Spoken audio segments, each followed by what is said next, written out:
Hello everyone, welcome back. Scarlett here again with our next installment of Tormented Past. Okay, and today we'll be doing chapter 2. And I'm sorry that one did not come out last week. It was a very hectic week for me. So with that being said, sorry again. Let's jump right in. Chapter 2, Changes. Tired of being inside of the house, James decides to go for a walk around the neighborhood. Wearing his headphones, he can ignore the neighbors if they try to start a conversation with him. He continues to walk, head down. Each time one of them speaks to him, he's not in the mood to socialize. The music flowing through his head has James thinking of a much simpler time when he was able to be himself, happy with everything that was ahead of him and pursuing everything he wanted. James's father would always try to teach him valuable life lessons. He taught him that no one should be judged by what they do to earn a living, since everyone's situation is different.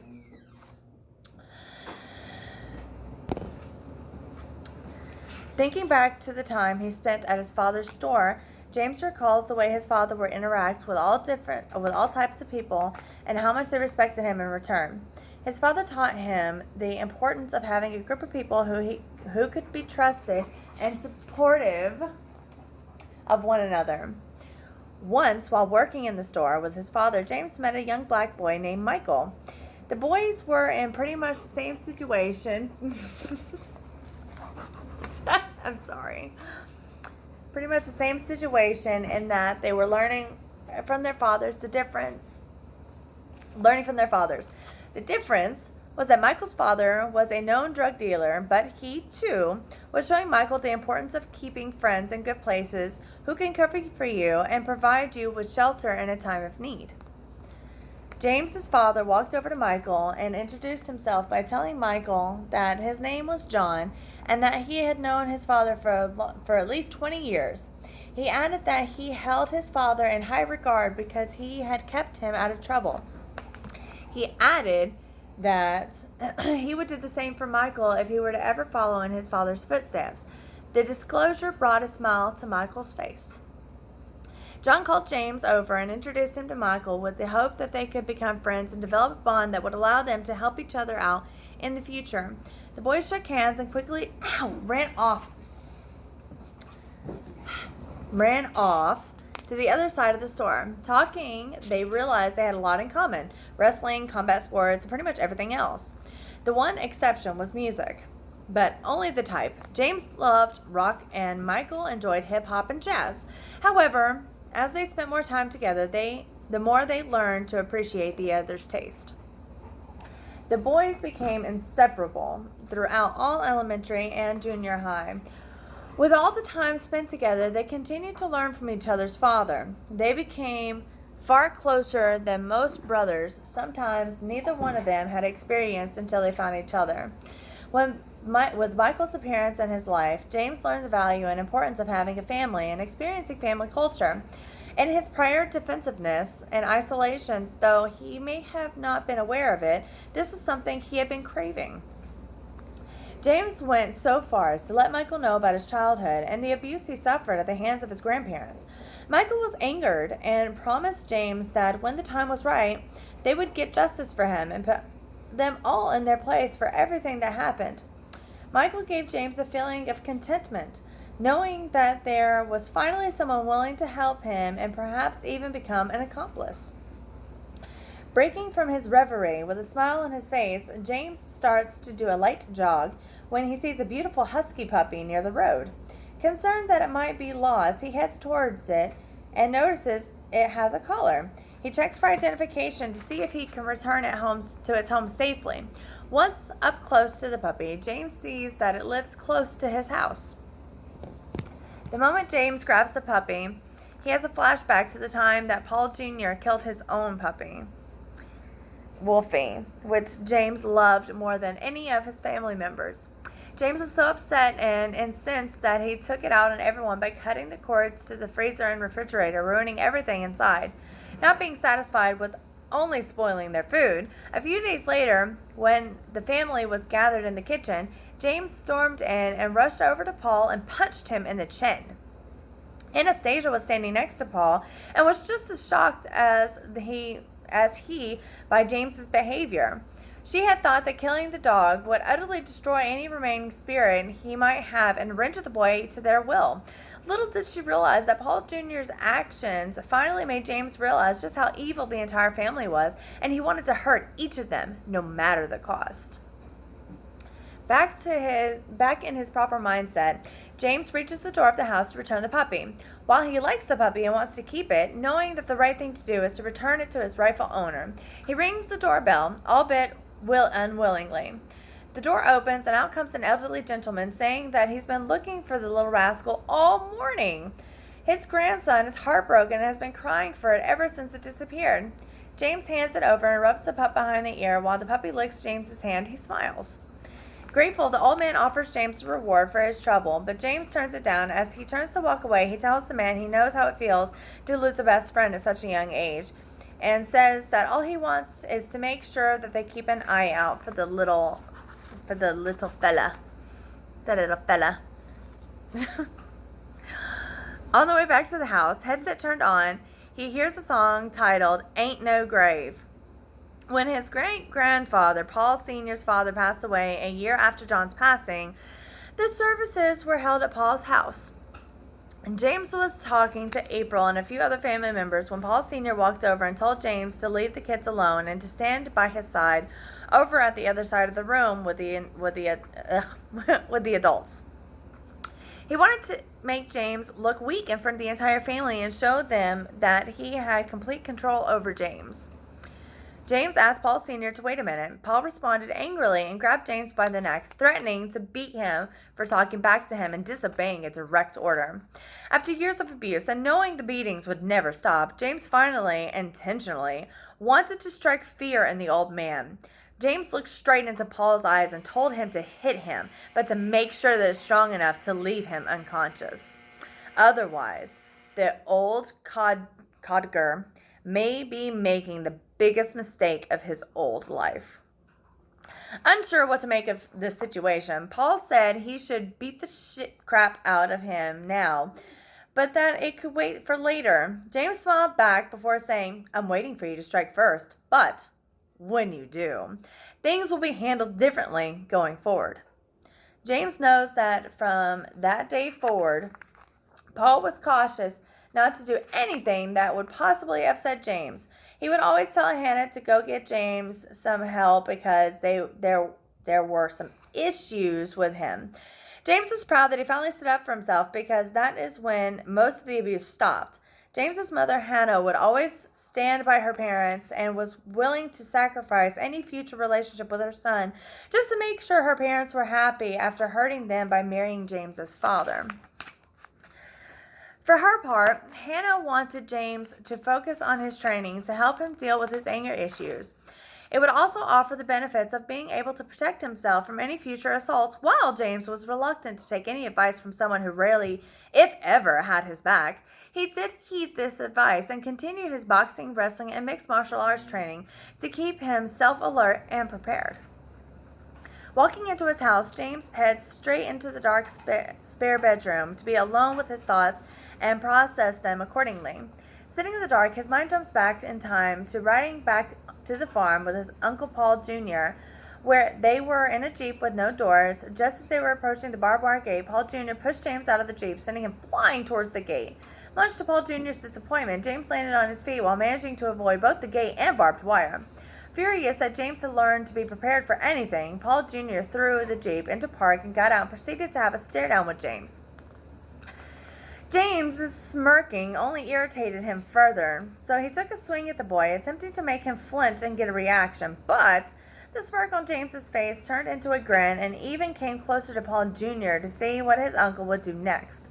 Unsure, Paul Jr. removed his belt with the intention of whipping the hell out of James. Instead, his oversized pants hit the ground, exposing him in front of James. The boy instantly started to laugh as his uncle tripped over his pants and fell straight to the ground. Down with a mouthful of dirt, Paul Jr. was overcome with rage. He struggled to get his massive body off the ground and stand up unsuccessfully when he started to feel something running down his neck, his head, neck, and cheek. He rolled onto his back, looked up, and realized that James was urinating on him. Paul Jr. continued to struggle on the ground, and James laughed harder and at the same time warned his uncle that the next time the least of his worries would be the urine because the retaliation would be more sinister. Paul Jr. had dropped his head into the pool of piss on the ground in defeat. James laughs at the memory. That was when Paul Jr. finally realized he's a puppy. How much of a threat James could be, and he was forced to take notice of his actions. They were all becoming aware of James's mindset and the fact that his lack of respect for them was total. They knew he was going to show them the same thing they all had shown him, no mercy. He thinks about how Hannah was never much of a mother to him. She wasn't affectionate and never seemed proud of him, proud of his accomplishments. She never told him that everything would be okay, and despite knowing everything he went through as a child, she never tries to comfort him or protect him when it was crucial to have someone stand up for him. Hannah once told James, "You're smart and strong enough to handle everything that comes your way. They have no idea what you're capable of, and that's why I need to stay in the middle." He learned his cold-heartedness from her, but is now learning to pretend to be normal around people in order to blend in. The loss of John had the greatest impact on James's life. He idolized his father. He felt that John's passing could have been avoided, but John's stubbornness and hatred for doctors and hospitals led to his demise. Hannah told James for the very first time that he needed to accept it and learn to handle it. Hearing those words was a pivotal moment in his life because he realized Hannah wasn't going to provide any support. From that point forward, James always found a way to do things on his own. He had already decided that what was best for him, and it didn't include taking life lessons from someone who had never been there for him and always defended her parents. But not having her approval and support allowed James to grow into the man he is today. Someone strong, stubborn, determined, and proud, all because Hannah didn't know how to be a mother and provide protection when he needed. He was betrayed by someone who was meant to protect and love him, and that's when James lost the ability to feel love. Ow. Don't bite. Love is a touchy subject for James. He opened his heart a few times, but has tried to avoid it and its betrayal, heartache, and disappointment ever since. At the end of the day, no matter who the person was, they always ended up leaving him alone and hurt, and that's his expectation. James has been able to adapt to anything and everything that would get in his way with the exception of love. Love's the one thing he has never been able to understand or adapt to. Not having received love as a child, he has never loved or been loved in return. Not surprisingly, the love he can provide anyone isn't anywhere near an acceptable level and has subsequently brought harm to him and his partners. While every new relationship enables James to improve, he's still unable to shake off the demons of his past. James is now focused on his happiness with the realization of how quickly things can go downhill.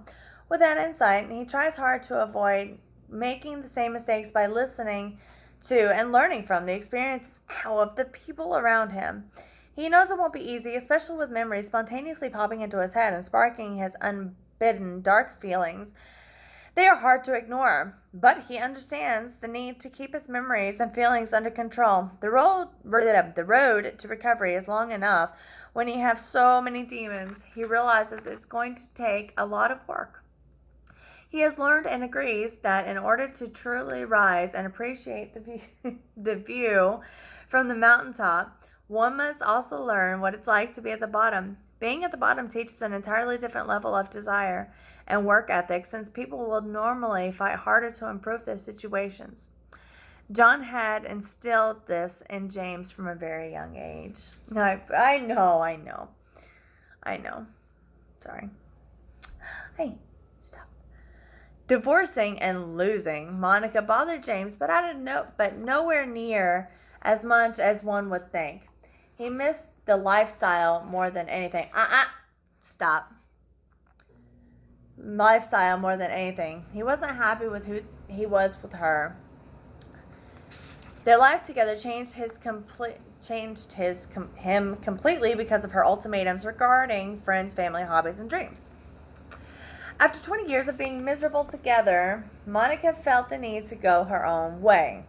He thinks of all the time wasted. They both wanted out, but didn't want to hurt the other. Oh my God.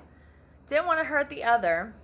Monica never understood why James was the way he was and the need he had to keep himself in fighting shape. So when she took that away from him, James became distant and depressed. She began to give James a complex of being ugly, out of shape, and completely worthless and useless. When she mentioned divorce, James supported the idea because he was tired of living a life that wasn't his. He jumped at the opportunity while clearing his mind of any guilt that he might have had without ending the fractured and damned relationship.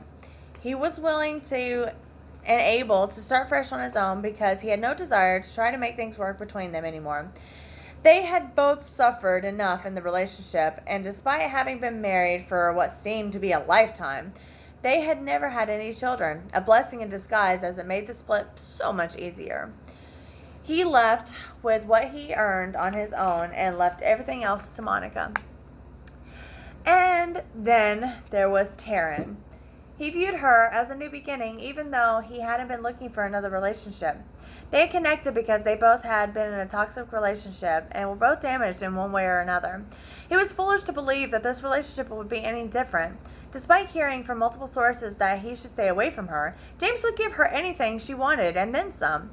Taryn said she cared about him and didn't care how lost or damaged James was because she could relate to him. She deserved credit for standing by his side when he was at his worst, but it also covered the reality of how terrible a person she truly was. Oh, I'm sorry. Her blonde hair and light eyes obscured the fact that Taryn was, and still is, a great con artist who could talk a con man into buying the same crap he's selling. What he thought they had was all just a lie. All the losses James has dealt with throughout his life and betrayal by his family, the loss of John and other important people in his life have taken his innocence, and every lie and heartbreaking event has sent pieces of him to fade into the dark and have led him to accept that this might be all there is. James feels he's been trapped and has been looking for someone to understand and accept him ever since he was a child. Okay, so that's the end. The next one will be chapter 3, Annoyance. And we will continue that next time. Until then, please remember to like, share, subscribe. Hopefully, we're going to continue to read books and things of that nature, which, I know everybody loves so much. But we're also going to be doing new content as soon as we're able. So keep on the lookout for that. But until then, remember, like, share, subscribe, leave a comment for your girl Scarlett, and let me know what you think. Until then, Bandit and I say bye. Say bye. Yes.